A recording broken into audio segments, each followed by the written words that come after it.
and she had a story, and so we did some digging. I've never heard of her before this. And so this is the point. I didn't remember you. This is the big I didn't remember you were a victim of that. So a victim. What's going on, you guys? Today we have Sam Cedar and Emma Vigeland dragging Tim Pool. Tim Pool is getting triggered by one of his guests. Let's get into it. I would never accuse David Pakman of knowing anything. Sure. There very well may be that was coming. There very well may be individuals who their ad person comes to them and says, "This NGO wants to spend $100,000 in ads on your show," Don't and you they think say, you're doing that conservative thing of giving too much credit? No, I'm saying in general, big picture. No, they know exactly where the money's coming from. Dave Rubin knew where the money was coming from when it was coming from Russia. He used it to buy his children. That is 100% false. And you know that ropes me into it, and I can verify it's 100% false. All right. Completely untrue. It is so, and this is important big picture stuff because USAID is funneling money into NGOs. It's irresponsible in the extreme to the point of ludicrous negligence to not know where hundreds of thousands of dollars are coming from. To not even ask. Oh, pause it for 1 second. Now, pause it for 1 second. Now, well, let me explain to you what's going on here. Milo does not realize that Tim Pool was roped into this. And when Tim says you're roping me into this now, Milo still it doesn't register. Now, I just want to make this clear, just so that Tim has some cover in this conversation. Milo is saying it is the height of irresponsibility to not know where hundreds of thousands of dollars are coming from. Just to be clear, Tim got over several $1 million. So maybe once you cross the threshold of 1 million, left. you have less responsibility because it's no longer several $100,000. It's called the responsibility donut hole. Exactly. Responsible in the extreme to the point of ludicrous negligence to not know where hundreds of thousands of dollars are coming from. To not even ask. And that's not the story at all. So if you knew what you're talking about, maybe it sounds smarter. All right. Well, but clearly, as the story has already been reported and you haven't read any of it, which involves me, which I find particularly insulting, is that certainly Dave, I, as well as Benny, did ridiculous due diligence in digging and trying to figure out what the source of the revenue was beyond your typical ad deal. So when I get an ad sale person who comes to me and says, for a second. This ridiculous due diligence involved. So right here we have Milo getting under Tim Pool's skin. Milo brought up the Russian funding situation, and Tim Pool does not want to hear any of that. He doesn't want to hear him or any of his buddies get dragged into the mud. Demanding to see a colored PDF one-page CV of Mr. Edward Gregorian. Yeah, we know it's ridiculous. It's why we're ridiculing you about it. Yeah, I think he meant ridiculous the other way. So... Is Milo trolling? Does he know? No, Milo doesn't know. I don't know. Now Tim is getting offended. He's a troll. He's got those glasses on. He could be messing with him. I'm not ruling it out. I'm not ruling it out. All right. Let's go back a little bit because I want to watch Tim get very, very angry. Tim thinks that Milo knows, but I'm pretty sure that Milo doesn't know. I think you're probably right. I'm just saying it's possible. Extreme to the point of ludicrous negligence to not know where hundreds of thousands of dollars are coming from. To not even ask. And that's not the story at all. So if you knew what you're talking about, maybe it sounds smarter. All right. Well, but clearly, as the story has already been reported and you haven't read any of it, which involves me, which I find particularly insulting, is that certainly Dave, I, as well as Benny, did ridiculous due diligence in digging and trying to figure out what the source of the revenue was beyond your typical ad deal. So when I get an ad sale person who comes to me and says, this company I didn't remember that you were involved in that. This company wants to sell, they want to buy $100,000 in ad reads over this amount of time. No one anywhere in media says, tell me who their investors are, get me on the phone with him.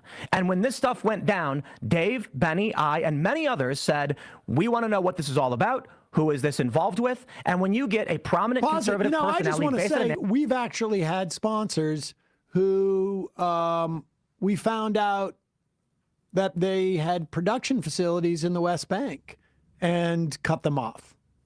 Right. Right. Now, maybe that's different from who the investors are. And even then, didn't that go through a third-party person with ads, right? Oh, our broker came to us and said we were selling ads for them, and then we found out that they were doing business in the West Bank, and I went back to the broker. I'm like, and it would be a little different if that company, which will go unnamed, was coming to us directly via, maybe, I don't know, Bradley, and saying, we're going to give you multiple millions of dollars and you don't necessarily need to do an ad read. This is just to subsidize your show because we love it so much.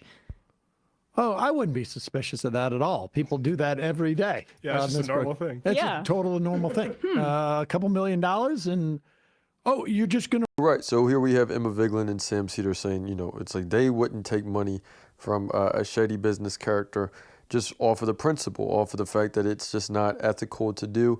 And even if it was lucrative, that it's just not right to take money from shady businesses like that. To replay the show on your platform?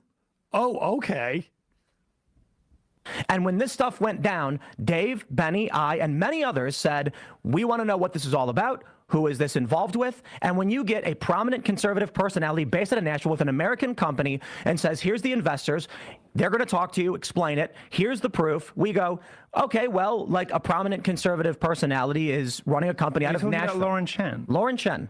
Was she a prominent personality? Certainly was. Hundreds of thousands of followers on the Blaze. Everybody knew she was, and she had a story, and so we did some digging. I've never heard of her before this. And so this is the point. I didn't remember you. This is the big picture. Remember you were a victim. Keep them up there and go back a little bit because, you know, this is where Milo backs off, doesn't realize that Tim was going to be so sensitive about it. But we actually have a tape from Edward Gregorian who's talking to Tim. We just have the Gregorian side. Let's just roll that tape. Hello, is this Tim? Tim, it's Edward Gregorian. I'm here, just wanted to call and tell you that the money is absolutely fine. Don't worry about the thing. I'm from Belgium, but if my accent sounds strange, it's because I moved around a lot as a kid. Army brat. I'm the kind of person who, when a Blaze flunky tells me they have 600 or six-figure offers for me, I'm like, say no more, Lauren. But Tim, I commend you for all the great work you're doing in investigating me. But I have to go now. Bye-bye. Great outgoing voice message you have. You go, okay, well, like a prominent conservative personality is running a company out of Nashville. Lauren Chen. Lauren Chen. Was she a prominent personality? Certainly he's was. So catty. Hundreds of thousands of followers on the Blaze. Everybody knew she was, and she had a story, and so we did some digging. I've never heard of her before this. And so this is the point. I didn't remember you. This is the big I didn't remember you were a victim of that. So a victim. And Tim and Milo, you know, this looks like a SNL skit at this point. They're just the banter between them is outstanding. Casting aspersions, if that was your impression. So to imply, I didn't remember you were a victim of that, but now let's go to the big picture. Pause it for a second. It's interesting because Milo's just changed his whole tune. Literally 90 seconds ago, it was beyond the height of irresponsibility to not discover where hundreds of thousands of dollars came from, and now he's saying, "I'm sorry, I didn't realize you were a victim of that." It's so funny. Tim just desperately wants to do all this dumb smearing of like, oh, look at all this political USAID money. That's just like subscriptions of, you know, people who work for the political. Except for Tim has this big sort of monkey on his back, and Milo just basically, Tim was sort of like tiptoeing along the knife's edge. And I'm going to do this. I'm actually going to be able to deliver this, and no one's going to remember that I am actually the flunky. Yeah. I'm the genuine article. I am the genuine article of being bought and paid for. And Milo brings it up. I was a victim. Go. I apologize for casting aspersions if that was your impression. So to imply, I didn't remember you were a victim of that, but now let's go to the big picture on USAID and other NGO funding. Tim looks like he's now crying. Certainly that affects us. When someone, I'll say it again, we right now have probably, I don't know, 30 advertisers who've come to us and wanted to buy ads, and we said we're in a holding pattern right now doing negotiations. They're offering us $50,000 sometimes for one ad read. One ad read, one company says we'll give you $50,000 to promote our company. Do we say, I want the CEO on the phone, I want to know who funded them, I want to know where that funding came from? I just want to make something clear here. This was not an ad buy.